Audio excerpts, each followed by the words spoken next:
हमारी जिंदगियों में यह आवश्यक होता है कि समय के बीतने के साथ, उम्र के बढ़ने के साथ हमारी जिंदगी में परिपक्वता आए, हमारी जिंदगी में दृढ़ता आए, आत्मिक रूप से हम परिपक्व बने। और इसीलिए आज हम एक ऐसे विषय पर चर्चा करेंगे जिस पर हमारा नजरिया इस संसार के नजरिए से परमेश्वर के वचनों के आधार पर भिन्न हो सकता है और भिन्न होना भी चाहिए। तो आइए हम सब मिलकर आज की इस आराधना में आगे बढ़ेंगे। हिंदी चर्च ऑनलाइन की इस आराधना सभा में मैं आपका हृदय से स्वागत करता हूं। आपकी उपस्थिति के लिए आपको धन्यवाद देता हूं। परमेश्वर को धन्यवाद देता हूं कि उसने हम सबको जोड़ा है।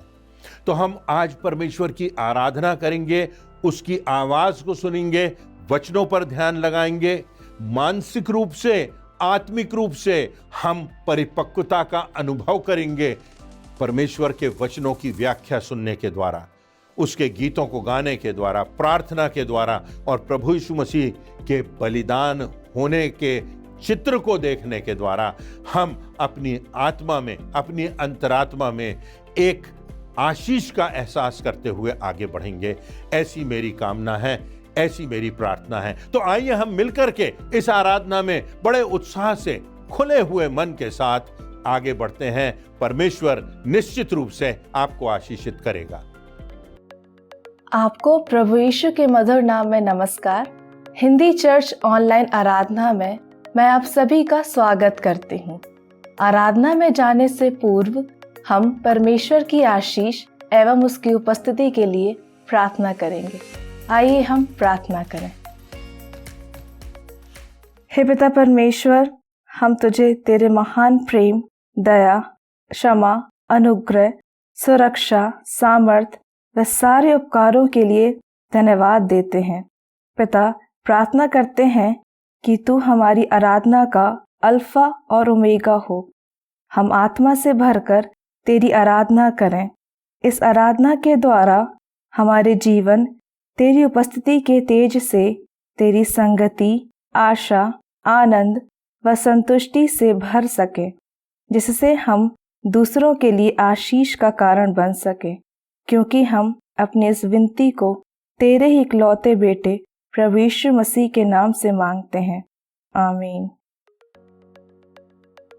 आओ हम यहोवा के लिए ऊंचे स्वर से गाएं, अपनी उद्धार की चट्टान का जय जयकार करें। हम धन्यवाद करते हुए उसके सम्मुख आए और भजन गाते हुए उसका जय जयकार करें। हमारा परमेश्वर महिमा और स्तुति के योग्य है। बड़े उत्साह के साथ परमेश्वर के आदर और महिमा में हम कुछ गीत और कोरस गाएंगे।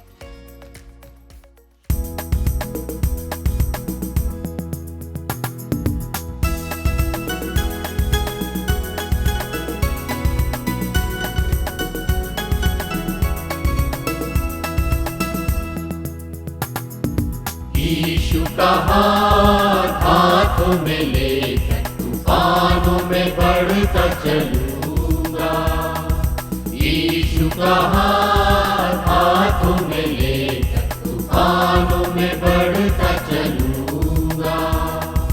वो चाहे सामने आंधी या लहरें, मैं न डरूंगा, मैं न डरूंगा। हाथ हाथों में लेकर तूफानों में बढ़ता चलूंगा।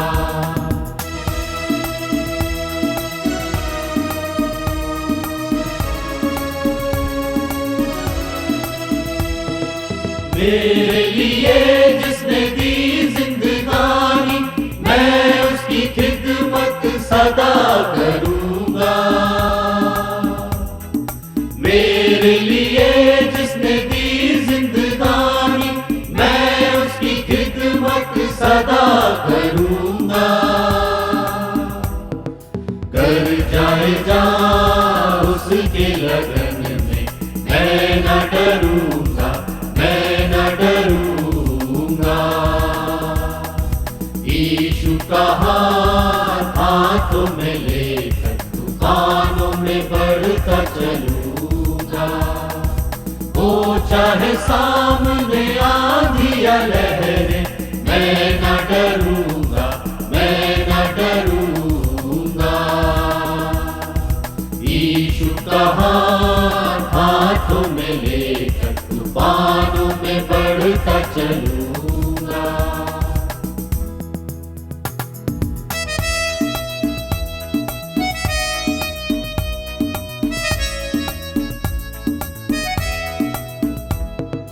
राहों में हो कांटे या हो अंधेरा, ना कोई साथी अकेला चलूंगा। राहों में हो कांटे या हो अंधेरा, ना कोई साथी अकेला चलूंगा। अपने भी छोड़े साथ सफर में, मैं न डरूंगा, मैं न डरूंगा। यीशु का हाथ हाथों में लेकर तूफानों में बढ़ता चलूंगा। हो चाहे सामने आंधी या लहरें, मैं न डरूंगा, मैं न डरूंगा। यीशु का हाथ हाथों में लेकर तूफानों में बढ़ता चलूंगा, तूफानों में बढ़ता चलूंगा, तूफानों में बढ़ता चलूंगा।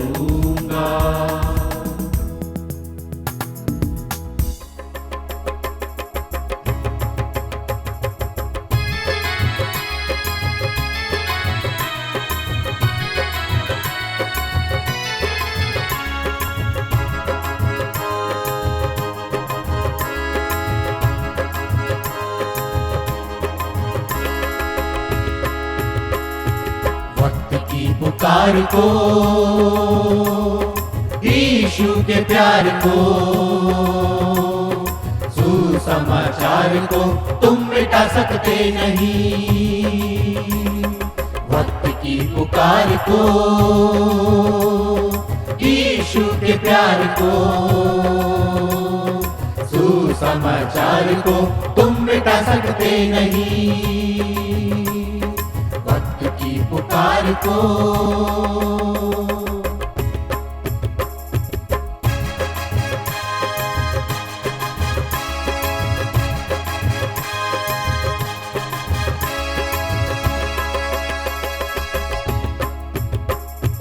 दिल दिया है जा भी देंगे यीशु के लिए। मौत का भी डर नहीं है चाहे जब मिले। दिल दिया है जा भी देंगे यीशु के लिए। मौत का भी डर नहीं है चाहे जब मिले। जग के आधार को,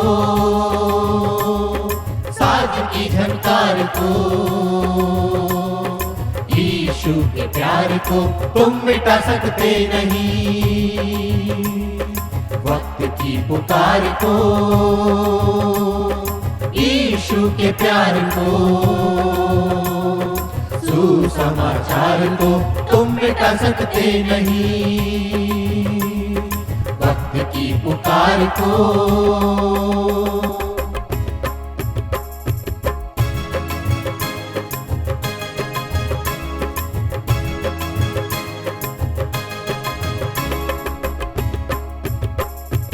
आंधियां हो रास्ते में या हो बिजलियां, सामने हो चाहे कितनी भी चुनौतियां। आंधियां हो रास्ते में या हो बिजलियां, सामने हो चाहे कितनी भी चुनौतियां। जग के आधार को, वचन की तलवार को, यीशु के प्यार को तुम मिटा सकते नहीं।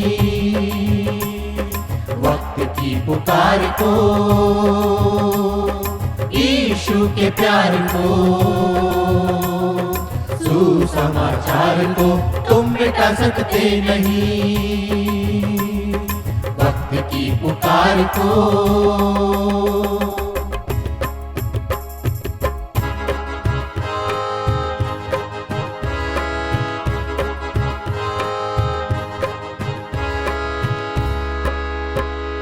क्रूस लेके लेके यीशु का कदम नहीं रुके, हल पे रख के हाथ कभी पीछे ना मुड़े। क्रूस लेके यीशु का कदम नहीं रुके, हल पे रख के हाथ कभी पीछे ना मुड़े। जग के आधार को, दिलों की ललकार को, यीशु के प्यार को तुम मिटा सकते नहीं। वक्त की पुकार को, यीशु के प्यार को, सुसमाचार को तुम मिटा सकते नहीं, तुम मिटा सकते नहीं, तुम मिटा सकते नहीं।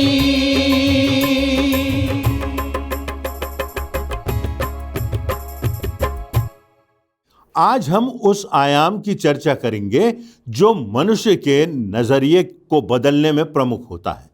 समय गुजरने के साथ साथ व्यक्ति में परिपक्वता आती है, उसके जीवन में परिवर्तन आते हैं। इनसे वह बहुत कुछ सीखता है और परिपक्व भी होता है। इब्रानियों की पुस्तक का लेखक अपने 5वें अध्याय की 12वीं आयत में इसी से संबंधित एक महत्वपूर्ण बात कहता है। लिखा हुआ है कि समय के विचार से तो तुम्हें गुरु हो जाना चाहिए, तो भी क्या आवश्यक है कि कोई तुम्हें परमेश्वर के वचनों की आदि शिक्षा फिर से सिखाए? और ऐसे हो गए हो कि तुम्हें अन्न के बदले अब तक दूध ही चाहिए। इब्रानियों की पत्री का लेखक 6वें अध्याय की पहली आयत में कहता है कि आओ मसीह की शिक्षा की आरंभ की बातों को छोड़कर हम सिद्धता की ओर बढ़ते जाएं। तो आज के संदर्भ में मैं आपसे ये कहना चाहता हूं कि ऐसा हमारे साथ भी होता है कि समय के साथ साथ हमारी जिंदगी में परिपक्वता आना चाहिए, परंतु कितनी बार हम सीमित हो जाते हैं और हमारे जीवन और नजरिए में वो उथलापन बना रहता है। शरीर बढ़ता है, सांसारिकता बढ़ती है, परंतु आत्मिकता में हम बौने रह जाते हैं। अपने नाम, पद और धन की बैसाखियां लगाकर सोचते हैं कि हम तो कितने ऊंचे हो गए हैं, परंतु वास्तविकता में यदि हम अपनी अंतरात्मा में, अपने हृदय में देखें तो हमें पता चलता है कि अभी भी हम वहीं के वहीं हैं, बौने के बौने हैं, सीमित हैं, कूप मंडूक हैं, लकीर के फकीर जैसे हो गए हैं। हमें अभी भी अन्न के बदले मानो दूध ही चाहिए, जैसा कि इब्रानियों की पुस्तक में उल्लेख किया गया है। पौलुस पहला कुरिन्थियों उसके 13वें अध्याय की 11वीं और 12वीं आयतों में कहता है कि जब मैं बालक था तो मैं बालकों की नाई बोलता था, बालकों का सा मन था, बालकों की सी समझ थी, परंतु सियाना हो गया तो बालकों की बातें छोड़ दी। अब हमें दर्पण में धुंधला सा दिखाई देता है, पर उस समय आमने सामने देखेंगे। इस समय मेरा ज्ञान अधूरा है, परंतु उस समय ऐसी पूरी रीति से पहचानूंगा जैसा मैं पहचाना गया हूं। आज इस बात की आवश्यकता है कि जीवन से जुड़ी सच्चाइयों को समझने में हम परिपक्व हों और उनकी गहराइयों से हम परिचित हो सकें। तो इस समय जीवन के एक ऐसे ही पहलू पर मैं चर्चा करना चाहता हूं। मेरा उद्देश्य है कि इस विषय पर चर्चा करने से जीवन के प्रति हमारे नजरिए में कुछ बदलाव आए, हम जीवन को एक नए परिप्रेक्ष्य से देख सकें और आत्मा में मजबूती प्राप्त कर सकें, एक नए उत्साह और एक नई उमंग के साथ जीवन की राह में आगे बढ़ सकें। तो जो विषय है वो हमारे जीवन में बहुत करीबी से जुड़ा हुआ है, वह हमारी दिनचर्या का अंग है और वह विषय है दर्द। आप सोचेंगे कि मैं दर्द की बात क्यों कर रहा हूं, दुख की और पीड़ा की बात क्यों कर रहा हूं। यह तो एक विचित्र सा, अजीब सा विषय है।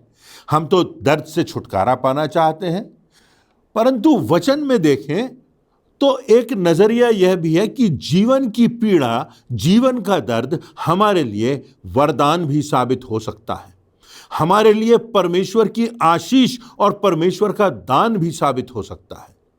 मानो जिंदगी दर्द के आयाम को और इस अर्थ को समझे बिना अधूरी सी रह जाएगी। अक्सर जिंदगी में हम उन बातों पर ध्यान देते हैं जो उत्साह की बातें हैं, उमंग की बातें हैं, जुनून की बातें हैं, परंतु यदि हम प्रभु यीशु मसीह के कलवरी के क्रूस के परिप्रेक्ष्य में, उसकी दशा में, जहां वो खून से लथपथ है, कांटों का ताज पहने हुए है, जहां वो तिरस्कार सह रहा है, कोड़ों की मार सह रहा है, भालों से लगे घावों का यह चित्र भी मानो परमेश्वर का प्रेम हमारे लिए प्रकट करता है। कितना अंतर है उन चित्रों में जहां उत्साह है, उमंग है, प्रभु यीशु मसीह के जन्म का उत्सव है, प्रभु यीशु मसीह की आशीषें हैं, परंतु फिर हम पाते हैं कलवरी का दृश्य, उस क्रूस का दृश्य, और तब हमें समझ में आता है कि परमेश्वर के प्रेम और दर्द के संबंध में कुछ बातें हमें समझना है। इसी संदर्भ में मैं आपसे चर्चा करूंगा। तो पहली बात, दर्द के बिना परमेश्वर के प्रेम का पूरा एहसास हमें नहीं हो सकता। दर्द के बिना मानो हमारा आत्मिक जीवन अधूरा है। दाऊद भजन संहिता के 23वें अध्याय की 4थी आयत में लिखता है कि तेरे सोंटे और तेरी लाठी से मुझे शांति मिलती है। इब्रानियों की पत्री के 12वें अध्याय की 6वीं आयत में लिखा हुआ है, प्रभु जिससे प्रेम करता है उसकी ताड़ना भी करता है, और जिसे पुत्र बना लेता है उसको कोड़े भी लगाता है। दूसरा कुरिन्थियों उसके 12वें अध्याय की 7वीं आयत के अनुसार पौलुस के शरीर में एक कांटा चुभाया गया है, और इतनी पीड़ा थी कि जैसे शैतान का दूत घूंसे मार रहा हो, और वो दर्द उसकी जिंदगी में बहुत समय तक बना रहा। और यहां तक लिखा है कि उसने 3 बार परमेश्वर से प्रार्थना की कि यह दर्द उसके जीवन से हट जाए, परंतु जो उसे उत्तर मिला परमेश्वर की ओर से वह यह है कि तेरे लिए मेरा अनुग्रह ही काफी है। तो दर्द और कांटे की चुभन तो है पौलुस को, परंतु इस पीड़ा में परमेश्वर के अनुग्रह का एहसास भी उसे स्मरण रखना है। जिंदगी की पीड़ा अनुग्रह की अनुभूति में बदल जाती है, वो हमारा एहसास ही बदल जाता है। और इसलिए हमें जब हमारी जिंदगियों में दर्द आता है तो समझना है कि ये दर्द भी हमें परमेश्वर की निकटता में ले जाता है, और परमेश्वर के अनुग्रह का और प्रभु यीशु मसीह की पीड़ाओं की सहभागिता का एहसास हमको कराता है। इसी संदर्भ में दूसरी बात, दर्द के बिना परमेश्वर की योजना पूरी नहीं हो सकती। ये बात संपूर्ण बाइबल में पाई जाती है। सल्वाडोर डाली की एक बहुत विशिष्ट पेंटिंग है जिसमें बढ़ई की दुकान में बालक यीशु झांक रहा और उस पर क्रूस की छाया है। 12 वर्ष के किशोर पर क्रूस की छाया है। यह उसके लिए आवश्यक था कि वो कलवरी तक की यात्रा को पूरा करे। यह उसके लिए आवश्यक था कि प्रभु यीशु मसीह जो निष्पाप है वह पाप बन जाए। जो आनंद का समाचार था वह लहू की धार में बदल जाता है और उस पीड़ा का एहसास बन जाता है। स्वर्गदूतों के गीत और उनका उल्लास जो उस बालक राजा के लिए उसके जन्म के समय में था, अब यह आवश्यक हो जाता है कि वो स्वर्ग के दूत भी खामोशी से उसे कलवरी पर तड़फता हुआ देख सकें, मृत्यु का सामना करते हुए देख सकें, और वो उसकी कोई मदद ना कर सकें, मानो उनके हाथों और पैरों को बांध लिया हो। अय्यूब अपनी पुस्तक के 2 अध्याय की 10वीं आयत में कहता है कि क्या हमें जो सुख देता है उसके हाथ से दुख ना लें। कितनी क्षमता है हमारी, पानी से भरे ग्लास या झील के समान या फिर समुद्र के समान। कितने दुख को हम सह सकते हैं अपने भीतर खामोशी से संतुलित होकर। मत्ती 10:38 के अनुसार यीशु ने कहा कि जो अपना क्रूस उठाकर मेरे पीछे ना चले वह मेरे योग्य नहीं। तो क्रूस भी उठाना है, दर्द भी सहना है और उसका अनुगमन भी करना है, जीवन में आगे भी बढ़ते जाना है। दर्द के बिना परमेश्वर के प्रेम की अनुभूति पूर्ण नहीं होती। दर्द के बिना परमेश्वर की योजना पूर्ण नहीं होती। तीसरी बात इसी संदर्भ में हम देखेंगे कि दर्द हमारी जिंदगियों को दिशा दे जाता है। जो परमेश्वर के लोग होते हैं, जब उनके जीवन में दर्द आता है, जब वो पीड़ा झेलते झेलते थक जाते हैं, तब उन्हें स्मरण आता है इस्राएलियों का कि 40 वर्ष वो भटकते रहे। पीड़ा में, उस बंधुआई में से होकर निकलने के बाद ही वो प्रतिज्ञा किए हुए देश में पहुंचे। हालांकि यह बात भी आवश्यक है कि उन्होंने परमेश्वर की आज्ञाओं को तोड़ा था, और कितनी बार हमारे साथ भी यह बात सच उतरती है।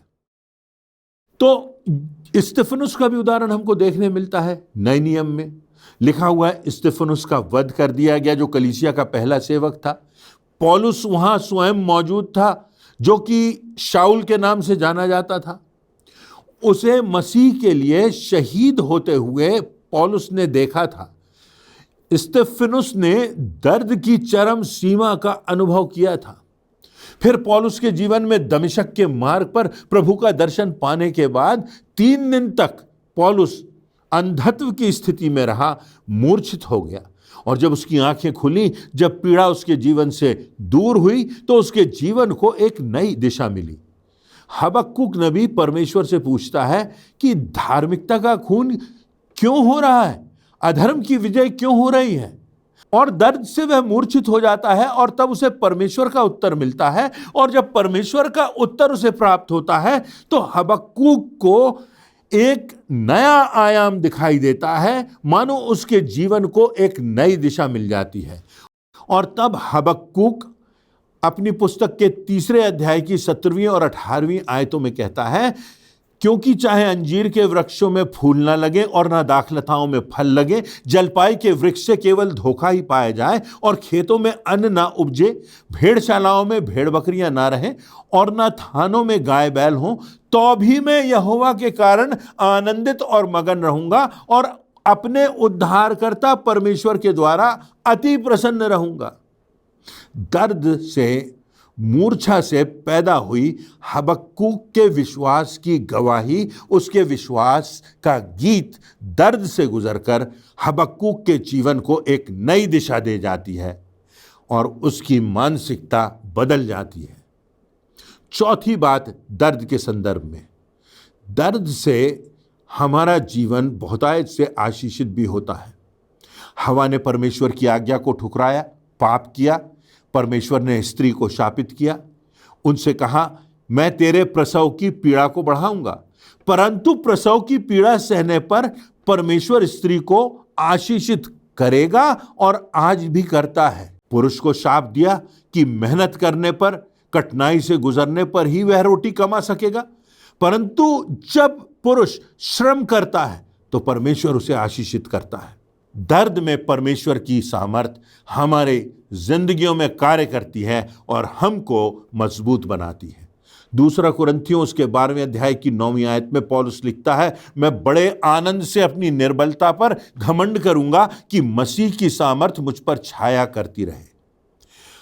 तो दर्द आशीष का कारण भी बन जाता है। कितने लोग हैं जब दर्द आता है उनके जीवन में, तो वो एक ऐसे दोराहे पर होते हैं, या तो वो परमेश्वर से दूर चले जाएं, परमेश्वर के अस्तित्व को ही वो नकार दें, या फिर परमेश्वर के निकटता में आ जाएं और उस क्रूस की छाया में आ जाएं, और प्रभु यीशु मसीह का दर्दों का एहसास करते हुए परमेश्वर के प्रेम को समझ सकें, उसके अनुग्रह को समझ सकें, और ये जानें कि इस संसार में जो हमारा जीवन है वो परीक्षाओं से, कठिनाइयों से, पीड़ाओं से, दर्द से गुजरता है, परंतु परमेश्वर की सामर्थ और आशीष भी उस पीड़ा में बनी रहती है, और हमारी जिंदगी की गवाही भी ऐसे समय में होती है। आप सोचिए, जब आप सबसे अधिक पीड़ा में रहे हो, जब आपके जीवन का अंधकारमय समय हो और आपने उस समय में परमेश्वर की गवाही दी हो, तो जो आपकी इस गवाही को सुनता है, उस गवाही से आपके विश्वास की सामर्थ्य से, आपके विश्वास के प्रकाश से वो व्यक्ति भी प्रकाशित हो जाता है। पीड़ा में हमारे हृदय की गवाही होती है, और व्यक्ति देखता है कि पीड़ा भी इसको परमेश्वर के मार्ग से विमुख नहीं कर सकती। 5वीं और अंतिम बात, दर्द हमारे जीवनों की गवाही बन जाता है। किसी शहर में मेरी मुलाकात एक बुजुर्ग विश्वासी से हुई। उसके हाथ और पैर कटे थे, और वो अत्यंत पीड़ा से गुजरा था, और यहाँ तक कि वह बोल नहीं सकता था, परंतु पीड़ा ने उसके विश्वास की गवाही को मजबूत कर दिया। पौलुस अपनी पीड़ाओं और दर्दों का वर्णन करते हुए दूसरे कुरिन्थियों के 11वें अध्याय की 23वीं से 27वीं आयतों में अपने विश्वास की गवाही देता है और लिखता है, मैं पागलों की नाई कहता हूं, मैं उनसे बढ़कर हूं, अधिक परिश्रम करने में, बार बार कैद होने में, कोड़े खाने में, मृत्यु के जोखिमों में। 5 बार मैंने यहूदियों के हाथ से 39 कोड़े खाए, 3 बार मैंने बेंतें खाई, 1 बार पथरवाह किया गया, 3 बार जहाज जिस पर मैं चढ़ा था टूट गए, 1 रात दिन मैंने समुद्र में काटा। मैं बार बार यात्राओं में, नदियों के जोखिमों में, डाकुओं के जोखिमों में, जंगल के जोखिमों में, समुद्र के जोखिमों में, झूठे भाइयों के बीच जोखिमों में, परिश्रम और कष्ट में, बार बार जागते रहने में, भूख और प्यास में, बार बार उपवास करने में, जाड़े के समय में उघाड़े रहने में, ये सारी बातें पौलुस की गवाही बन जाती हैं कि विश्वास में आने के बाद वो इन पीड़ाओं से गुजरा, परंतु अभी भी वो जीवित परमेश्वर की गवाही हर समय, हर दिन, हर परिस्थिति में दे रहा है। पौलुस को जेल में बंद कर दिया गया, रोमी शासन ने उस पर अत्याचार किए, अनेक पीड़ाएं उसने सही। आज भी पौलुस की लेखनी उसकी पीड़ा, उसके विश्वास की गवाही बन गई है और आज भी वो हमें आशीषित करती है, प्रभु यीशु मसीह के दूसरे आगमन तक आशीषित करती रहेगी। फिलिप्पियों के पहले अध्याय उसकी 12वीं आयत में लिखा है, मुझ पर जो कुछ बीता है उससे सुसमाचार ही की बढ़ती हुई है। तो इस समय में, जबकि हो सकता है हमारे जीवन में आनंद का समय हो सकता है हमारे जीवन में पीड़ा का समय हो, तो हम स्वयं को देखें, दर्द के अर्थ को समझें, परमेश्वर के वचनों के परिप्रेक्ष्य में, प्रभु यीशु मसीह के क्रूस के परिप्रेक्ष्य में, उस कलवरी के परिप्रेक्ष्य में अपने जीवन को देखें, अपनी पीड़ा को देखें।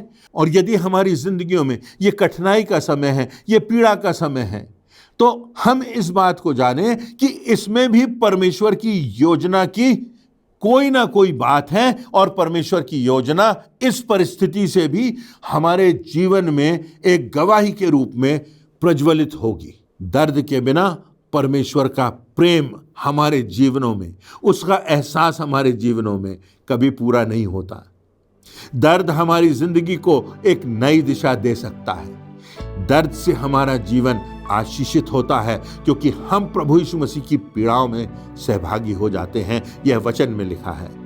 और जब हमारी जिंदगियों में, जब विश्वासियों की जिंदगी में दर्द आता है तो वो जीवन में एक ज्वलंत गवाही बन जाता है। पर ऐसा केवल तभी होता है जब हम अपने जीवन में परमेश्वर के साथ साथ चलते हैं, उसकी इच्छाओं को पूरा करते हैं और उसकी योजना के प्रति प्रतिबद्ध रहते हैं। आज के दिन हमने इन बातों पर विचार किया। मेरी आशा है कि इससे आपको आशीष मिली होगी। आपके सोच में, आपके समझ में, आपकी मानसिकता में दर्द के प्रति एक विभिन्न नजरिया होगा जो परमेश्वर के वचनों पर आधारित है। इन वचनों से परमेश्वर आप सबों को बहुतायत से आशीषित करे, ऐसी मेरी प्रार्थना है। आज के सुंदर एवं प्रेरणादायक संदेश के लिए हम परमेश्वर को एवं उनके दास को धन्यवाद देते हैं। अब ये समय होगा कि हम प्रभु भोज में सम्मिलित होंगे, परमेश्वर के उस महान बलिदान को स्मरण करेंगे। आइए हम सब अपने मनों को तैयार करें इस गीत के द्वारा।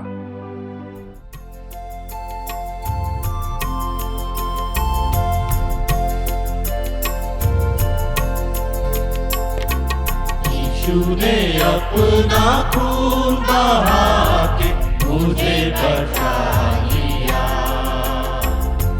क्यों ना मैं गाऊंगा गुण उसी के, मुझे बचा लिया। यीशु ने अपना खून बहा के मुझे बचा लिया। मैं जब गुनाहों में पड़ा हुआ था, यीशु आ गया, उसके मारे जाने से मैं जीवन भी पा गया। मैं जब गुनाहों में पड़ा हुआ था, यीशु आ गया, उसके मारे जाने से मैं जीवन भी पा गया, इसलिए गाऊंगा गुण उसी के, मुझे बचा लिया। यीशु ने अपना खून बहा के मुझे बचा लिया। मेरे गुनाहों का बोझ उठाकर क्या क्या ना उसने सहा, मेरे गुनाहों को माफ कराने खून भी उसका बहा। मेरे गुनाहों का बोझ उठाकर क्या क्या ना उसने सहा, मेरे गुनाहों को माफ कराने खून भी उसका बहा। इतना अनोखा है प्यार प्रभु का, मुझे बचा लिया। यीशु ने अपना खून बहा के मुझे बचा लिया। सेवा करेंगे प्यारे प्रभु की, जैसा कि उसने कहा, मर भी मिटेंगे प्यारे प्रभु में, जैसा कि उसने सहा। सेवा करेंगे प्यारे प्रभु की, जैसा कि उसने कहा, मर भी मिटेंगे प्यारे प्रभु में, जैसा कि उसने सहा। हरदम हम गाएंगे गीत उसी के, मुझे बचा लिया। यीशु ने अपना खून बहा के मुझे बचा लिया। क्यों ना मैं गाऊंगा गुण उसी के, मुझे बचा लिया। यीशु ने अपना खून बहा के मुझे बचा लिया।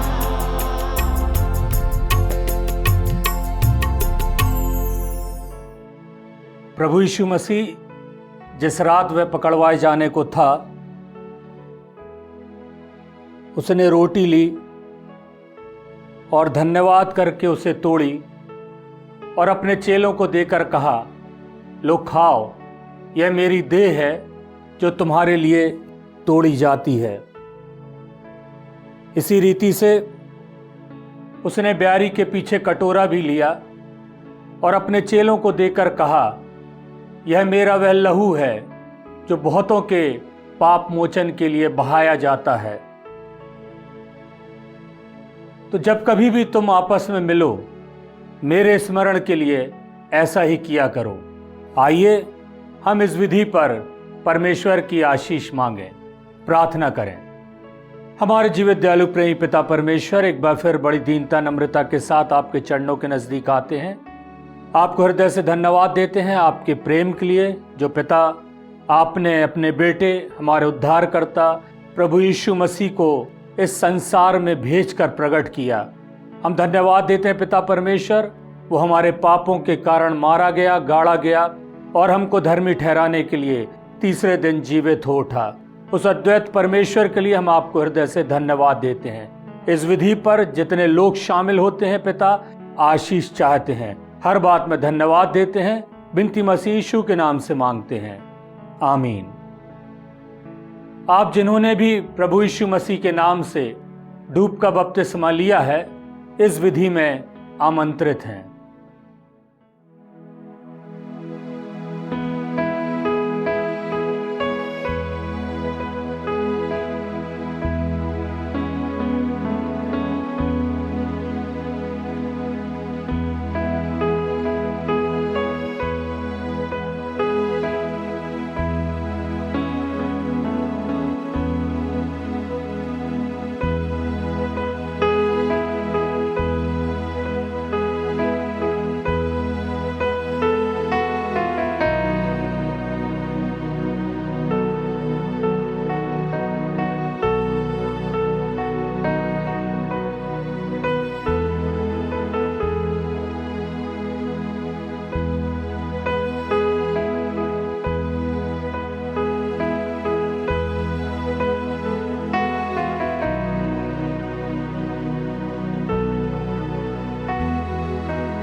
आइए हम अपने स्थान पर खड़े हो जाएं।